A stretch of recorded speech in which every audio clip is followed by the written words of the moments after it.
In the tapestry of life, where every thread holds a story, America in black and white emerges as a haven for the voices echoing through the heart of our communities. In this podcast, we wade through the rivers of our collective experiences, celebrating the vibrant hues of change brought forth by the whispers of hope and the roars of action. It's more than just a conversation. It's a journey into the heart of our society, illuminated by the light of those daring to dream and do. Join us, and let your voice be the melody that guides us toward a dawn where every color finds its place in the masterpiece of our shared destiny. Together, let's paint a future brimming with the positives that dwell in our minds and the actions that shape our world. Welcome to America in Black and White, Season 3, Episode 154. I'm honored to bring you today's conversation airing on this November 15th at 3 p.m. Eastern Time with a man whose very name has become synonymous with passion, purpose, and transformation.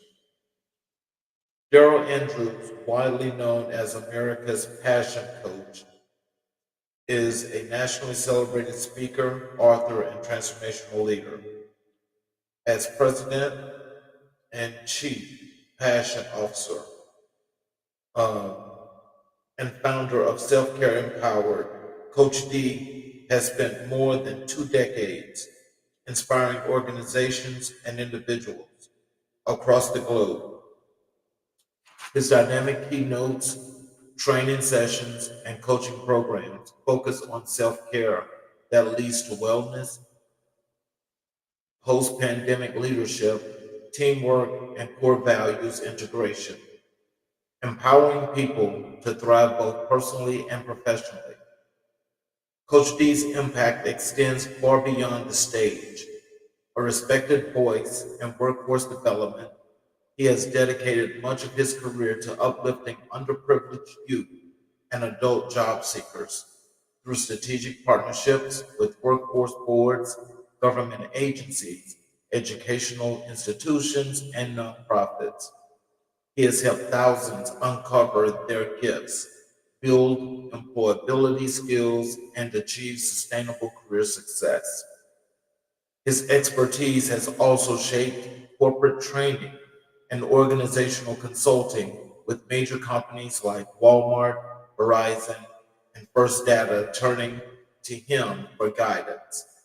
And as the author of influential works such as Post Pandemic Leadership, The Key to Recruitment and Retention, and the Self Care Movement, Coach D continues to challenge us to lead with authenticity, wellness, and values at the core.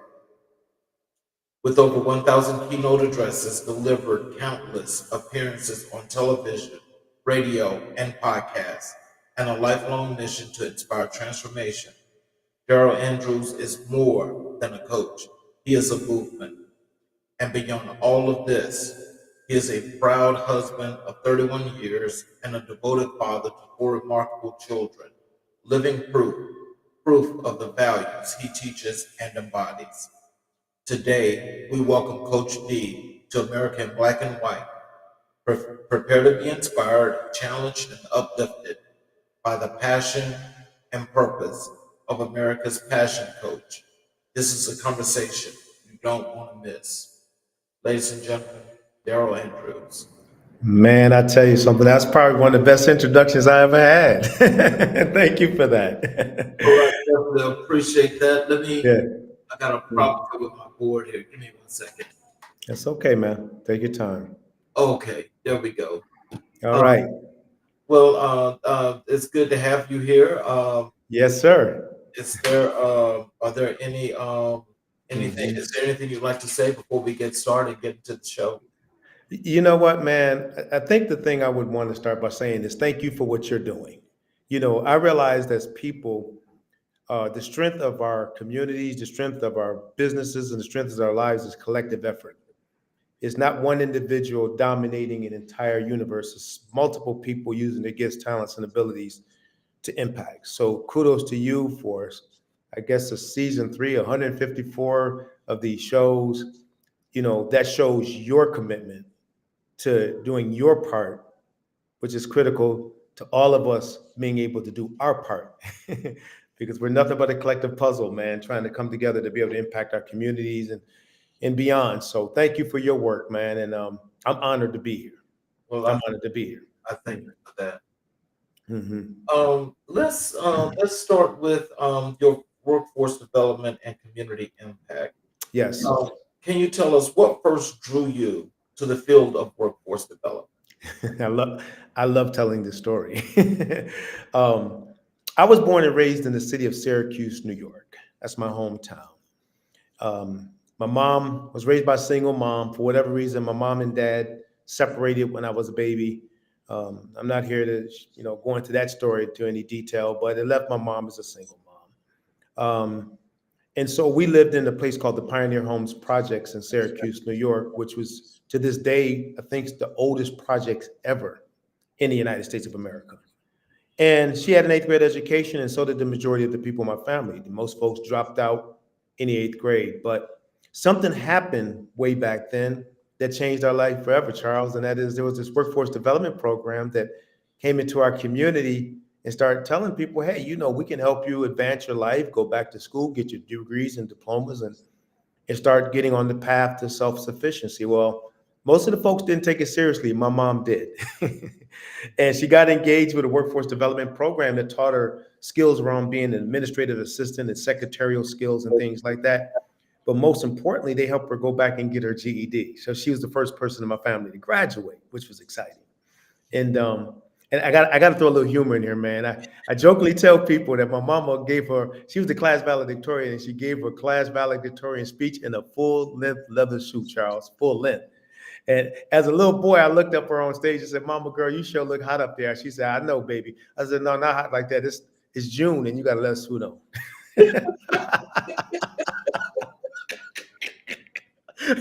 She looked at me. And this is what she said, man. Boy, and she was so prophetic. She said, boy, one day you're going to use that mouth to make a difference. She used to always tell me that. And look at me today. That's what she'd always say. She didn't say, boy, shut up. She said, boy, you're going to use that mouth to make a difference. Yes. And guess what? Look at those words. Words have power. Yes, And sir. so from there, they helped her with job search, and she landed a job with a company by the name of Allegheny Airlines, which became US Air Incorporated, which now is American Airlines. And my friend, we went from abject poverty in the city of Syracuse, New York, sometimes New York, not knowing where our next meals are coming from, to traveling all over the United States of America for free. Because when your parent works for the airlines, you don't pay a dime. Right. That was the beginning of my journey. I personally experienced the power of workforce development. And I said, you know what? After I graduated from college and I did a stint with corporate, I want to go back and give back to people what was given to me. And that was when you gain meaningful employment, when you get education, your world changes. It literally does. And so now we're on fire to help youth and adults and people all over the United States. We had programs in Delaware and Pennsylvania, but now as a consultant, I work with groups all over the country to help create that same outcome for as many people as we can. Oh, wow.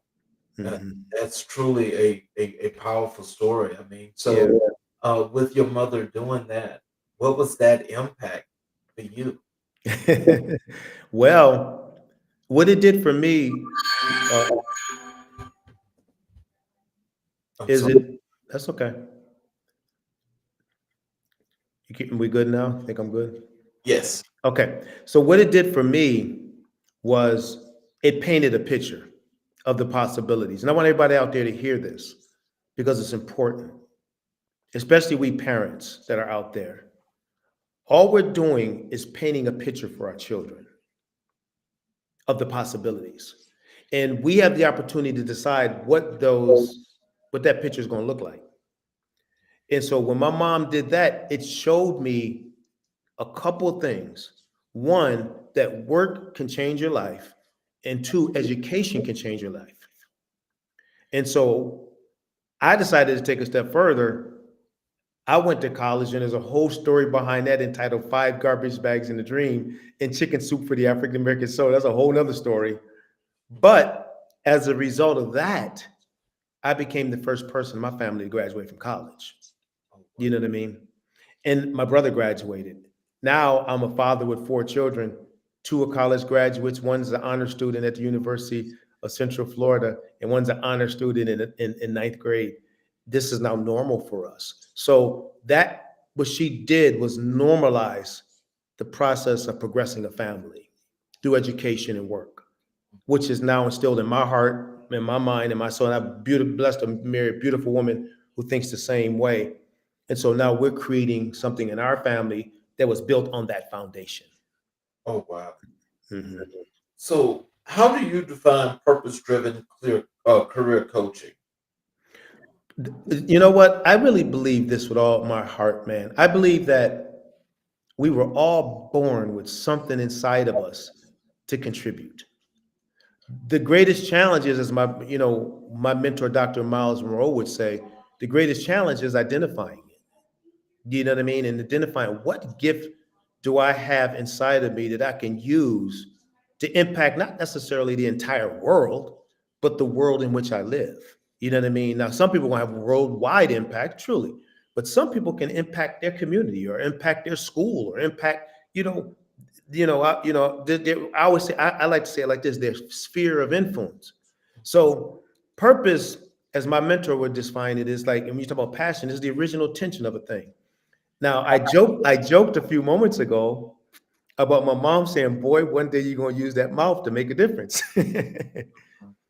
My gift is to empower people to see in themselves the tremendous potential they possess and use that potential to go out and make a difference in their space. It could be cooking, it could be cleaning, it could be working for someone and helping them build out what they're doing. It doesn't always have to be these huge things that we think about.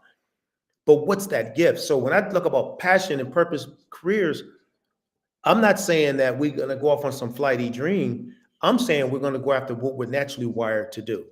Right. I'll say this, I would have never imagined my mom saying that all those years ago would have led me to standing on stages like Walmart Corporation, flying me down to speak to all 8,000 of their senior leaders worldwide on one of their five core values. And so when I was on that stage and they actually picked me up in a private jet, they kind of messed me up with that one because I'm like, okay, this is now going to become the norm. You do that one time, now you want to do it all the time, But as I was sitting there, I said, my goodness, man, it was purpose that made this happen. When they picked me up and took me to this beautiful facility with 2,000 of their people and 6,000 worldwide, and I'm standing on that stage, I said, at the time, they were the number one company in the world. So that's purpose. It wasn't my degree that took me there. It was the gift that's inside of me to open up that door. The degree helped, but it was the purpose. So that's what I mean by purpose. What is that, when you talk about passion, what can you wake up in the morning to and say, I want to do this. This is the thing I want to do. And I'm wired to do it. It's like breathing to me. It's easy. So I hope that brings some clarity to the question. Yes, sir. What are the biggest barriers facing underprivileged job seekers today? That's a good question. And I want to tread lightly because I want us to understand something. I, you know, I want to say that obviously there's barriers because there's things that people have not been exposed to, which kind of keeps us in that position of underprivileged. Because once my mother was exposed to workforce development, she changed. We were underprivileged, but once she got that information, but she also decided to do something with that information. Like there's a lot of opportunities out here. But my friend, if people don't look for these opportunities and take advantage of these opportunities, they're accepting their current situation. And so what I would say the biggest barrier is, and this is going to be maybe counter to what a lot of people say, is besides the barriers of societal norms that we know of, is mindset. It's the way we think. My mother used to sit my brother and I down in that little 400 square foot apartment we lived in the projects, and say that we're not going to stay here forever. One day we're gonna be out of here. We're gonna get out of here. So she envisioned that, and guess what? That vision came to pass. So what I'm saying, if there's people out there, I can easily say, man, we need to rally and fight for more rights, and I'm okay with that. I'm okay with that, man, because I understand we have to do those things. But what I do want people to understand is there are a lot of underprivileged people, former underprivileged people that are underprivileged. They aren't underprivileged anymore because they decided that they were going to start to pursue things, all right, and make it happen. Let me say this real quick. I got some friends. I'm gonna give him a shout out. He don't even know I'm doing this, but I got a friend named Raymond Bell, and he has this thing called the Hope Project, and he's in the DC, Baltimore, that area. He's working with underprivileged youth in the areas of IT and tech. These kids are getting certified and walking into $150,000, $175,000 a year job. Why? They were exposed to his information. Right. And they showed up for classes. Now they're making more money than their mama and daddy, because these jobs are paying big dollars. So the point I'm making is my mission and my hope is to inspire people to get a vision. What is it that you want? And don't look at your circumstances as I'm locked into this forever. Because if I would have thought that, you wouldn't be interviewing me right now. Right. But look at and say, what do I want and who do I need to connect with to get there? So what I'm imploring your people to do that listen to this show is not sit back and point fingers, because we rightfully we can do that, but say, what do I want? I train a lot of job seekers, man. I get them so fired up, their lives change. They're going after this and going after that. They would have never done that until they shifted their own mindsets through the trainings. So that's the big thing. I think it's mindset. People got to support each other as they're pursuing, not pull each other down. Like if you see somebody in pursuit, support them, encourage them. Because we have so much talent in our communities, loaded with talent. We just got to get it out there and make it happen. So, so just to go a little bit more in depth with that, when you mentioned mindset, what are some of the things that people can do to help to change that mindset, to improve that thinking, to get that critical thinking really moving to actually move and to what they say to bob and weave, and make it work the way they need to work? What are some of those things? Well, man, as a keynote speaker, I'm a storyteller. So, I just told one, I'm about to tell another one. So I met this guy years ago. His name was Jim Murphy in New York City. I was actually flying down to New York City to go to Wagner College in Staten Island, New York. I was 17 years old. I'm first generation college student. And I'm on the plane because my mom worked for the airlines. I fly for free. So I'm flying down. But on the plane, I'm sitting next to this guy, man. He was funny because he actually looked like D from Run DMC. He had the Kango hat and everything. He just had the look. And so he asked me on the plane, he said, man, he was with his mom and his wife and his mother, and his brother was at Syracuse University. So they were actually dropping him off and they were going back home. And so he asked me, would you like a ride when you get to the airport? And I said, well, sir, we had a really good conversation. Sir, I don't want to inconvenience you and your family. He said, it won't be an inconvenience. He said, where are you going from here? I said, I'm going over to the Port Authority. And then I got to go to the ferry boat to go over to Staten Island. He said, we can take you to the Port Authority. And that was a long time ago. I tell people I don't recommend you ride anywhere with strangers today. So let's make that clear. But I said, okay. So when the plane landed, we went and grabbed our luggage. I went to grab my luggage and he looked at me and said, what are you doing? I said, I'm grabbing my luggage. He said, you don't have to grab your luggage. And he snapped his finger. Some dude came over and grabbed my luggage. Oh, wow. And he took my luggage out, and this is not making this up. This dude I was sitting next to on the plane that looked like D from Rum DNC had a 8-door stretch Cadillac limousine with his name on the license plates. And I'm like, who in the heck am I sitting next to? Now I'm going somewhere with this story, and I want everybody to hear this. And so we get into the car. He treats me like I'm royalty. We had the greatest conversation. His mom and all of we talking, they encouraging me. And then he said something that changed my life. He said, Darrell, I want you to have this time with me because I want to share something with you. It's a gift. It's a gift. And don't ever forget it. And I have not forgotten, and that was like 40 years ago. He said, Darrell, he said, when I was a kid, I was born and raised in the Bronx, New York. Everybody wanted to drop out of school. Everybody wanted to hang out. Everybody wanted to do crazy stuff. And I was right there with them. And then one day I saw a show about the American dream on television, and it changed my life. I said, why can't I live the American dream? So you know what he did? That thing kicked in, and he said to his friends, I want to change. As he said to his friends, I want to change, fellas. Let's go for it. Let's try to make some things happen with our lives. All his friends said, man, get out of here. You a sellout. You this and that. You know what he said? Cool. He cut them all off. He got focused on his education, graduated with honors, received a full scholarship to Yale University. He said, I didn't even know I was smart till I stopped hanging with them folks. Went to Yale, graduated from there with honors.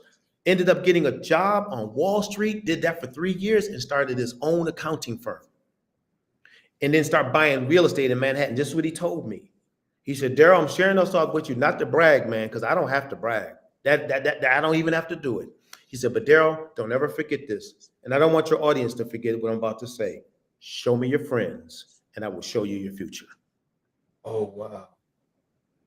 Oh, wow. You want to change your mindset? There's the answer. You got to get around people who are going to encourage you to maximize your potential as they are maximizing theirs.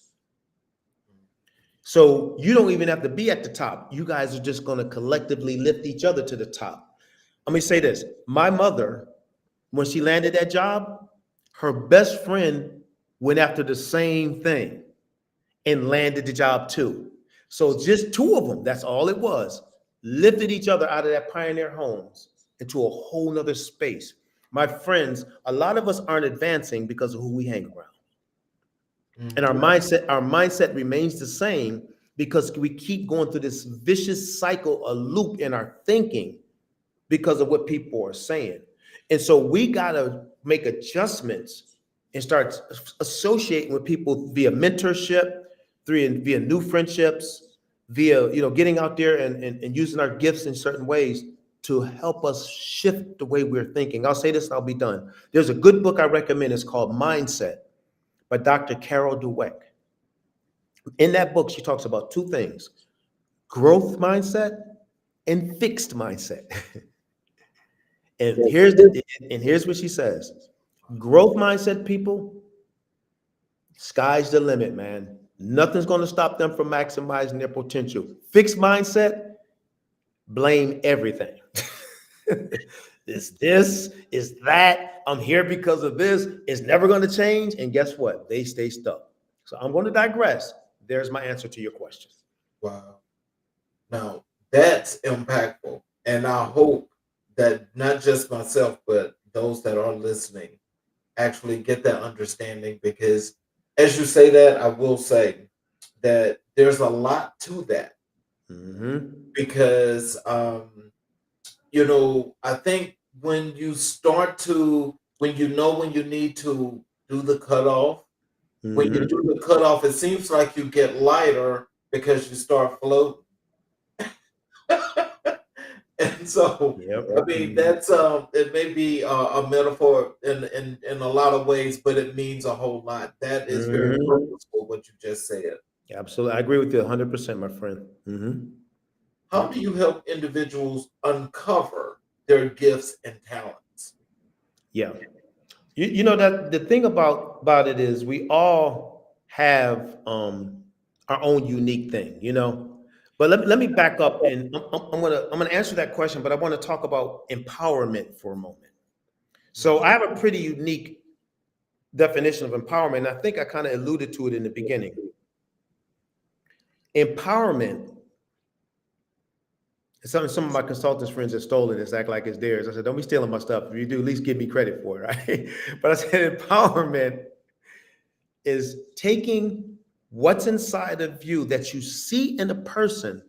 Other words, let's say there's this, I'm gonna use an arbitrary name, like a kid named James, all right? Mm-hmm. I see that James can go on and become a CEO of a company. James can go on and he's got people skills galore, but James doesn't see it. Mm-hmm.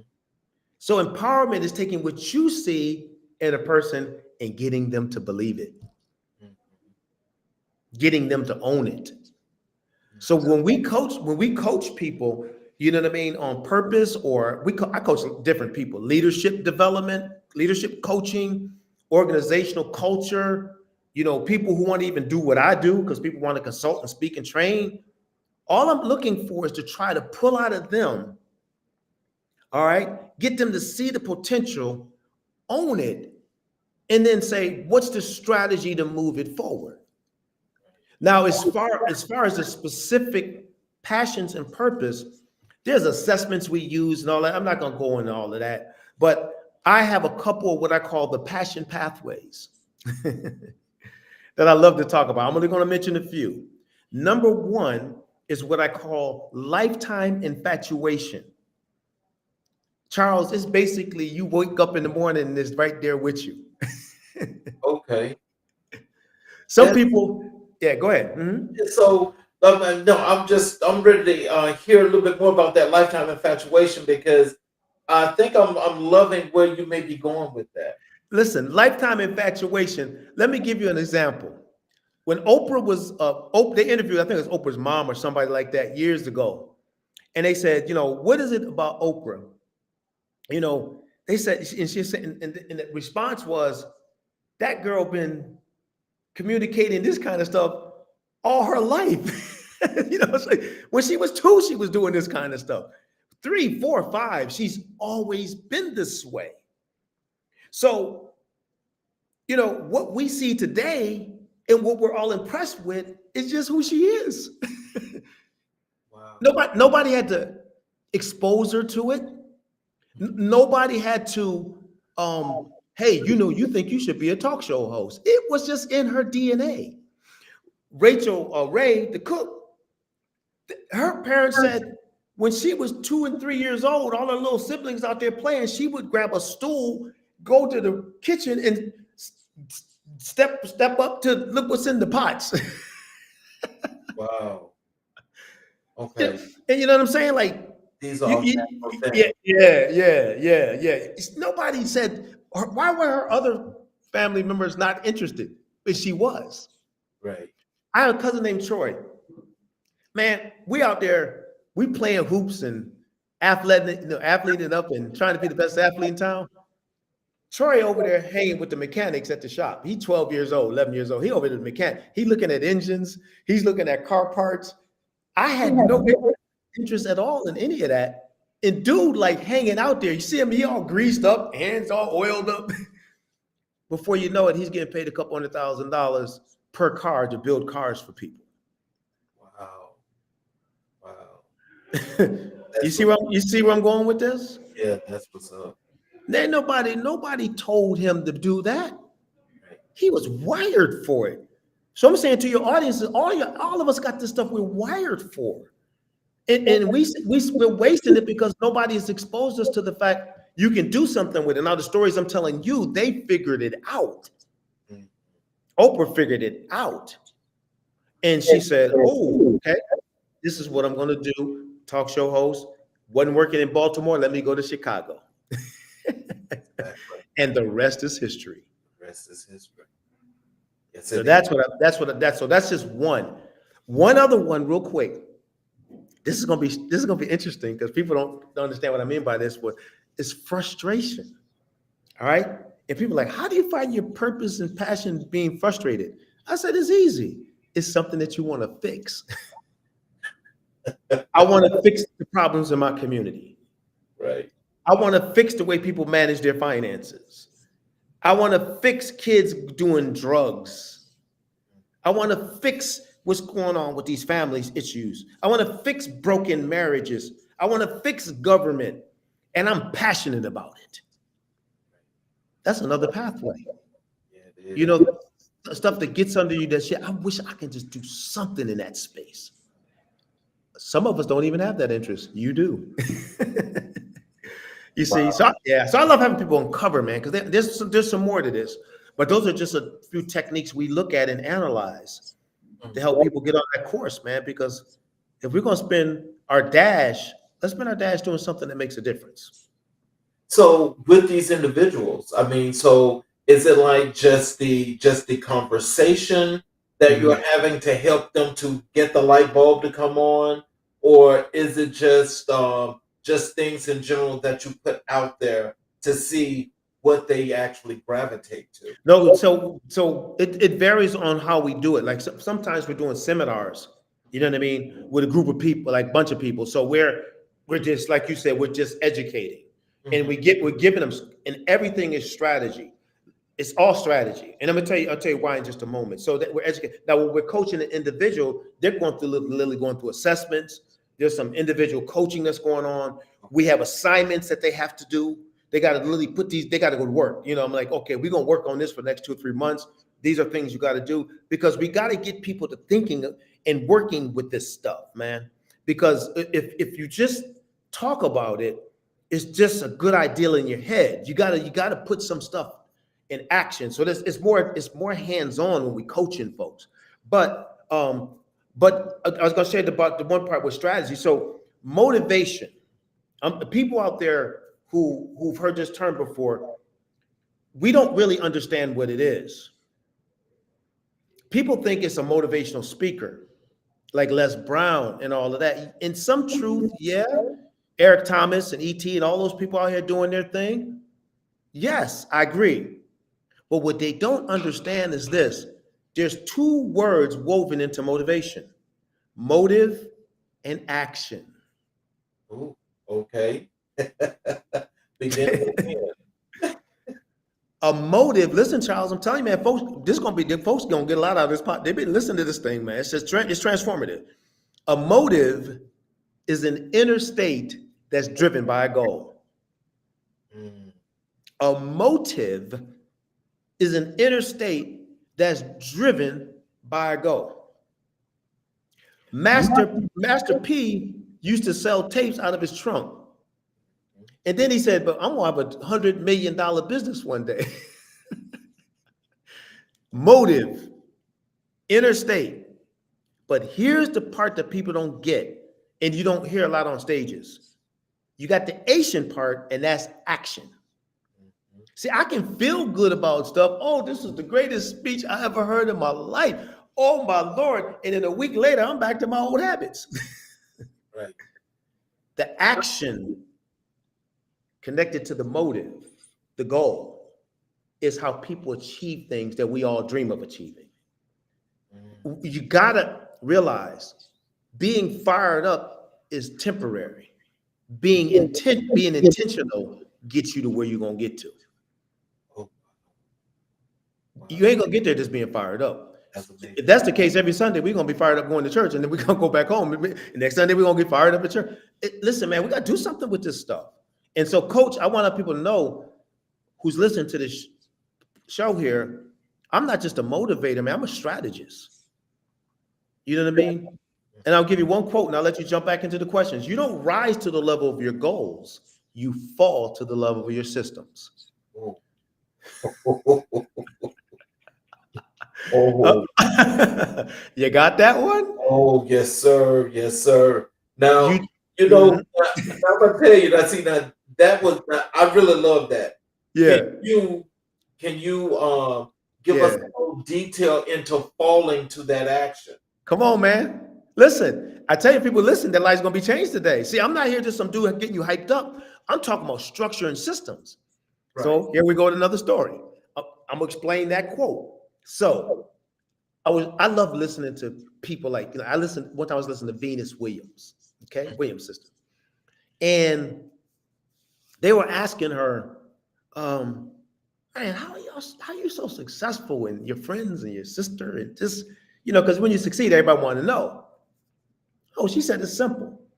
She said, so she said, all my friends are successful. She said, it's just my career is taking me to the path. That's just where I am. Everybody I hang around, business owners and Hollywood celebrities. And so that's kind of what I'm with. And so she said, so we have this thing. Well, we know there's times, very long periods of time, we may not see each other. I may be training for Wimbledon or Australian Open, or somebody may be doing a movie and all of that. And she said, so we know maybe for the next 9 months to a year, we may not even get a phone call in with each other. Mm. And she said, you want me to answer that question? Let me tell you what the answer to that question is. We're all successful because we're disciplined. Check out what she said. Brothers, when I heard this, I almost jumped to the roof. She said, discipline is the key to freedom. Wow.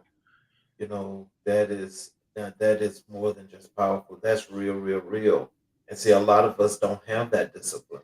And that's what we got to get. She said discipline. So when I say we don't fall to the level, rise to the level of our goals, and we fall to the level of our systems, that system is a disciplined, structured way of doing things that is going to produce a long time outcome. I'm gonna tell you something. I get so fired up with this stuff. Let me tell you something. Another one of my mentors said, "You're gonna love this one too." I'm loaded with them, man, because I hang around some folks that don't play. One of my mentors, man, he said it like this. His name is Earl Stafford at Unitech. He sold a company, Unitech, years ago for millions and millions of dollars. He said this, Darrell, don't fall in love with the dream, fall in love with the process. Mm. He said it's the process that gets you to the dream. Yeah. See, everybody wants to achieve and everybody wants to go after. Man, you got to be willing to make sacrifices every day. And when I coach people, we've turned around so many companies. We've impacted so many school districts because they want me to come in and motivate them. I said, no, we're going to breathe for a minute and we're going to put some systems in place. And every last one of you have to be introspective as to what are you doing to limit progress. Right. And this system we're going to talk about is going to get you to be introspective so that you can build a culture that's going to produce an outcome. And if you're not willing to do that, keep your money, I'm going home. Because my thing is this, I don't want to mess with you if you're not serious. Right. Especially if there's young people involved or if there's communities involved, things like that. I'd rather not even do it because people don't realize synergy, systems, core value, that's how you transform things, man. When you got people working together to produce an outcome. And so that's why I talk the way I talk. I mean, I've worked with billion-dollar corporations, but I've worked with community centers in our cities. It doesn't matter to me. I just want, especially that's even more important because I want them to be able to transform those young folks in our communities, man. And so systems, man, we got to understand we can't just be hyped up all the time. We love being hyped up as a people. We love it. We do. We love it. We love it. But we don't understand that's not going to get you to where you're going. Let's put it, I'll say this last thing, I'll shut my big old mouth. Motivation is the fuel. Listen to this, brother. Don't ever forget this. Motivation is the fuel, but strategy is the vehicle. That's it, and that's what it takes. That's it. Motivation is the fuel. So if you're out there pursuing your dream, if you're out there trying to transform a community, if you're out there trying to build a business, become a speaker, whatever it is you're trying to do, is be motivated, but put some systems in place to get you to where you're trying to get to and stay with it till you get there. If not, you're not talking about a dream, you're talking about a wish. We got a lot of those. Oh, yeah. Oh, yeah. So what role does emotional wellness play in your workforce success? It's a huge part, man. It's a huge part. And I think in our original conversation, I mentioned that I'm a big fan of Dr. Daniel Goleman's work on emotional intelligence. Mm-hmm. And because I think the big thing when you talk about that piece, because we do, as you know, a lot in that space, is that we're hardwired as people to operate emotionally based upon life experiences and a variety of different things. So you probably heard this statement, and many of your audience may have heard the same thing. That's just who they are. You know what I mean? That's just Maggie, or that's just John. You know what I say to people all the time? No, that's not Maggie or John. That's who Maggie or John became. Okay. You see, if a person has a negative attitude, That's not who they are. Something caused them to have that negative attitude, you Mhm. know, operate in that way somewhere in their lives. Now, we may have some type of like driver personality that may make us a little bit more like that because we have the different personality styles, but people can change. And one of the ways we can change is through emotional intelligence. You know what I mean? And and so for the people out there that don't know what that is, just think about IQ. Like if a person has a high IQ, we consider them smart. Mhm. If a person has a high EQ, we consider them understanding of interactions with the people that they're around. Companies want that more than they do IQ nowadays. They want you to know how to work with people and engage. And so emotional intelligence is a process in which we have an understanding of what drives, what impulses and drives that we have. But this is the most important part, Charles, the impact that they have on other people. Right. So let me say this, there's two parts. One is called self-regulation and one is called self-awareness. Self-awareness is understanding of my moods, my dispositions, but here's the important part, and their impact on other people. Mhm. That's self-awareness. Mhm. This part here, you probably laugh at. Self-regulation is the ability to control the way I respond to a situation by reeling it in. I'm normally the way I'm going to say this, I'm not going to say it this time, I'm going to reel this thing in, and this is what I'm going to say to somebody. Let's talk about it later. Mhm. Wow. Because I know if I say what I was going to say, I know what the outcome of that's going to be. And great leaders and great people are under control. They don't operate off all these emotions. They operate off of logic. And logical people think things out before they respond to them.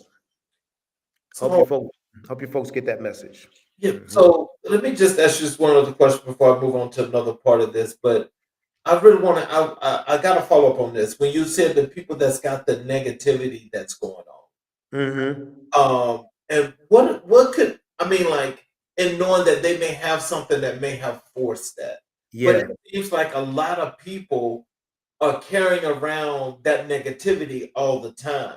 How do Mhm. you kind of like help them to rid themselves of that, or to maybe think a little bit broader as to what they are bringing, Right. because a lot of people actually look like they're bringing negativity all the time. Yeah, man. The thing about it is that, and this may sound weird and strange, but the average person that does it don't think they don't. If you to ask them if they're negative, they'll say no. True, very true. They don't think that they are. They just think this is who I am. Now you gotta be careful because there's a fine line between negativity and narcissism. Ah, Okay, okay. but the problem now, let's be clear, the narcissist, that's more of a mental health issue. Mhm. You know what I mean? And that person needs to get help Right. because they don't. Not only do they not know that they're hurting people, they're intentionally doing it they're doing it on a consistent. It's ongoing. Mhm. Like they never stop hurting people because in the narcissist's mind, they're right all the time. All right, they ain't never wrong, and there are a whole heap of them out here. So if you got a family member that ain't never wrong or a friend, chances are they dealing with a little narcissism. Like they don't ever want to say they sorry ever. You ain't never said you've been on this planet 90 years. You ain't never said you sorry. You're a narcissist. So, but everybody else, what you got to do is help them to understand that it's going to be very hard for you to accomplish the things you want to accomplish in your life if you're negative. People don't like to help. And I'm saying that this people will laugh when they hear this because it took a mentor to help me with that years ago when I was younger. Mhm. Because I was a little bit snippy, man. I mean, that was a byproduct of growing up in the hood in Syracuse. You'd have to be hard, you had to fight all the time, and you had to kind of keep you. So I kind of carried some of that over with me. And he said, Darrell, you got tremendous potential. But you got to help understand the way you respond to people is going to cause them not to want to help you. Do Mhm. you want to do something? Well, of course I wanted to. So again, what I love about it, his name is Eugene Lewis. You know, what I love about it, he didn't just say that to me, he coached me because I had to see it from a different perspective. So a lot of those folks out there that's like that, you're only hurting yourself. And you don't realize, and you need to think about trying to change because you're only cutting off your own blessings. People don't want to deal with pessimistic people. Matter of fact, we see them coming, we look the other way. You know, we don't want that, man. You know, not at all. I have to raise my hand there. I don't like that. It Me makes either. me feel some kind of way, Me and it too. like it weighs me down and everything else. And you know, Hmm. I need to learn how to deal with those people a little bit better, I guess. Yeah. But I just can't deal with that. I really don't like that. Yeah. You know, I think I'll say this, Charles. I think a lot of times it's scenario based how you deal with it because each person, Mm. and I met this guy actually on LinkedIn. He had the most amazing story. It was kind of amazing, so much to the point where I had to reach out to him. And I said, man, I never heard anything like this. So what he was sharing on LinkedIn was that he was, you know, there's this road rage thing that people, man, you be on the road and you do something, folk just rage out on you, you know. And so he had accidentally cut this guy off, man. And the guy, you know, got upset. And so he speeds his car up and pulls up next to him. He hits his horn. He calling them names. He's pointing, giving the middle finger, you know, and it's like harassment. So they come to a stoplight. The guy does it again. This brother rolls his window down and he says this, "Hey, man, I'm sorry." He said, "I did not intend on doing that." You know, and the guy, you know, he didn't pay attention to that. He's still cursing them out, calling them names and everything like that. So light goes on, and they both actually ended up going to the same location. No. So they both getting out their cars at the same time, right? But the guy looking at him, he looking like he want to fight him and everything. He tells the guy again, "Man, I am so sorry." Now, you know, he kind of got mad, man. Say, yo, man, what you want to do? Let's, you know, you seem like you want to do something. Let's get it on here. Mhm, But he kept his peace with this guy. mhm. He said, "Man, listen, you know, they both got the car. He looking at them all mean, and he said, "Cool, man." He said, "You got the right to feel whatever you want, but that wasn't intentional, Mhm. man." And I'm sorry. And he walked off. He was going to get a cup of coffee. 3 minutes later, he felt a tap on his shoulder. He looked over. It was that guy. And you know what he said to him? What? He said, "I'm sorry." Oh wow. He said, "Let me say something." He said, "Man," no, this is what he said to him. "Man, you healed me by the way you treated me. Mhm, You could have been mad at me, ready to fight me, and it made me realize how bad I looked." mhm. And he said, "I'm never going to do anything like that again. Thank you." He shook Wow. hands and he walked away. Oh, now that's a good story. Yeah, That's man. a good story. Yeah. But that's hard to believe, especially in today's time. Yeah. These road rage people, they following people to their houses. But you know, but I think the thing, this moral of the story is when I was a kid, you used to always hear them say, "Kill them with kindness." Yeah, yeah. And I'm not saying that you have to allow somebody to point in your face and be disrespectful. But what I'm trying to tell people is don't lose your cool. Mhm. I mean, do what you got to do. If you got to protect yourself, hey, protect yourself. But just don't let people knock you. This is totally counter what we're talking about. But you know, if you got people that are negative and all that, don't fight negative with negative. It's not even worth it. Right. You know, because ultimately you may be able to help that person change Mhm. by your optimism. Yeah. Hmm. So let's move over to your work as an entrepreneur and your business leadership. Hmm. So tell us Hmm. what inspired you to launch Darrell Andrews LLC and Self Care Empowered. Yeah, I've always been an entrepreneur, Charles. I started as a little kid. I used to tell people I was the wealthiest little 12-year-old in the city of Syracuse, man, because I shoveled snow, I cut grass. You know, I've always been an entrepreneur, man. And I think what I did was kind of similar to what Oprah and Rachel Ray did. I took my I took my natural gifting for motivating and inspiring people and turned that into a business. You know what I mean? When I was a kid, I was shoveling snow. Now I'm building organizations and coaching individuals and motivating people to maximize their potential. So what inspired me to do it was my natural bent towards entrepreneurism. I've always been one. And so even when I worked in corporation, I worked for a Fortune 500 company by the name of Abbott Laboratories in their medical diagnostics division. I was always one of the top sales reps because I treated my work like a business. I was an entrepreneur working for a Fortune 500 company. So I was always one of the top salespeople. I was, win all kinds of awards. And so what motivated me, I love entrepreneurism. I think it's one of the greatest ways for a person to take what they have inside of them and make a great contribution to society. Be it if you own in a restaurant or, if you own a car dealership or, if you own a corner store, it doesn't matter. It's just phenomenal. So I've always had a bent towards it.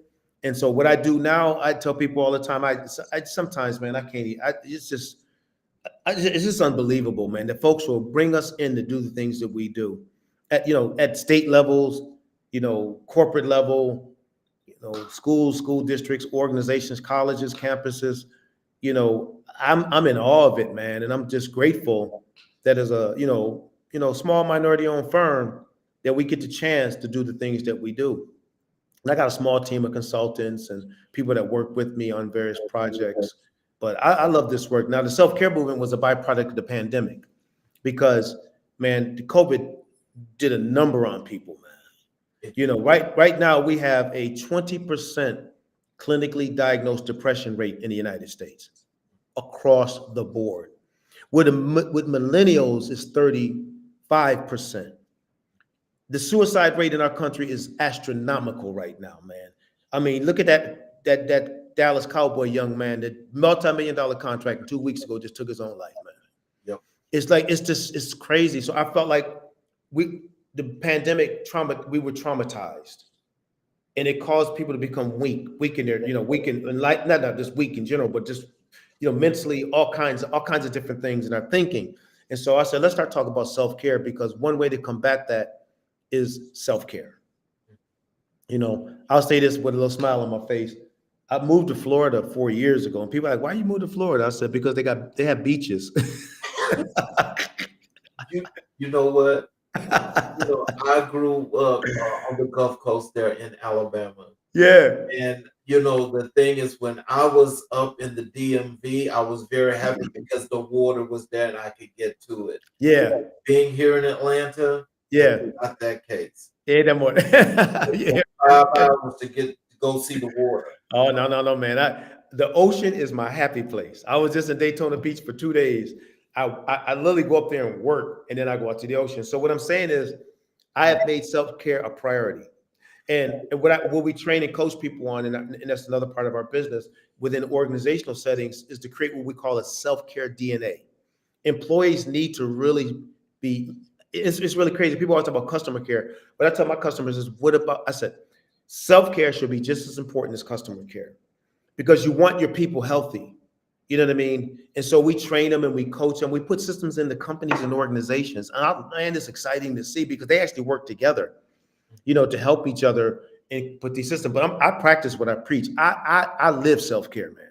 Taking walks with my little dog, reading books, bike rides. I got a bike. I probably ride about 30, 40 miles a week. Just ride my bike, man. Work out every day. I'm a beast in the gym. Even though as old as I am, I'm in that gym every day, man. I'm working out, spending time with my family. I don't ignore this. And people talk about they don't have time. I said, you better make time, because if you don't take care of yourself, how are you going to even effectively take care of other people? You're going to be burnt out and stressed. And so yeah, man. So that part of our work is called, self-care empowerment, and we're very excited about the potential in that. That's one of our growth areas, and we just want to see as many people own self-care, man. Because I'll say it like this: one of our sayings is self-care is a precursor to wellness. You can't get to wellness without self-care. And the more people we can do self-care, the more we're gonna have well people in the workplace and in our communities. So we love the message, man. So that's a great transition. So can you tell us, how do you balance business growth with mission integrity? Say that again. How do you balance business growth with mission integrity? Yeah. Well, your core values, when integrity is one of your core values, let's say, which it is one of ours, you know, um, you don't just, I guess the best way to say it is you don't just say that that's a core value. You actually take that value and you measure each aspect of how you do business to that value. What happens when companies grow is they start dropping those values. The dollars become more important than the value, but it was the value that got them the dollars, and so they don't realize how much that hurts them. So for us, you know what I mean, we continually analyze our core values and measure when we're on stage or if we're consulting someone or if we're coaching someone to those values. If you're regularly assessing, what you're doing, you will never drop that, man. You never will. What happens is when the rate of growth, I was working with a group out of California that grew so fast, they went from 0 to $5 billion in 2 years. Oh, wow. 2 years. Oh, But guess what? Inner turmoil like crazy. I mean, just straight up chaos. I mean, I ain't never seen anything like it before. I said, y'all got all this money and all this headache at the same time. I got a headache standing there talking to y'all, But we spent 3 days with them down in Dallas, Texas, and we went through a core values integration reassessment, and man, I'll tell you something, things turned around quickly because what I shared with them is you guys don't realize you're running, but you're running because the money is there, but you're not looking at the significance of the key players in this growth process. So people are getting neglected, people are being, it's just about making these dollars. So when they slowed down and reassess their core values, we actually helped them rewrite their core values. Then they went back and implemented some of the stuff. And now that $5 billion aligned with their company culture. You know what I'm saying? Because, to me, growing without integrity is chaos. Period. yeah. You're just going to be a chaotic company with a lot of money, or chaotic organization. And it's not just even companies, it's school districts across the board. Once you drop your core values, you just about dropped everything. Yep. So, what's your philosophy on leading with passion in the private sector? Yeah. We've just recently redefined leadership, man. And I'm gonna give you that definite, because we have this book. It's actually not completed, but I've been talking about it. We're going to get it done here soon. Post-pandemic leadership, the key to effective recruitment and retention. The old model of leadership, and it's not old, it still applies today, is the ability to guide, govern, and influence. Okay, that's actually not a bad, model of leadership. The new model that we're promoting, it takes a whole lot of emotional intelligence, because this is what we're saying about leadership today. All right, post-pandemic. Leadership is the ability to listen, understand, and engage. Oh, I hope leaders out there listening. mm-hmm. I got a problem with retention. The reason why you have a problem because you're not listening, you're not understanding, and you're not engaging. People post-pandemic need to know you care about them, man. They need to know you are a priority to them. Them days of just being that hardcore boss and telling people what to do, that's dead on arrival now. Yes, it is. Yes, it is. Man, you'll lose people so fast. Yeah. So you ask me leadership, that's leadership today. You're going to have to be more emotionally connected to leading people today. That doesn't mean you have to sit down with a person and have 10-hour conversations with them. You just need to acknowledge and affirm and let them know you recognize the efforts that you're putting forth, not just like the company goals, like, oh, we did 20 billion. That's not it. You were a significant part of this, and we thank you for your contribution. That's a different conversation. You see, now that person's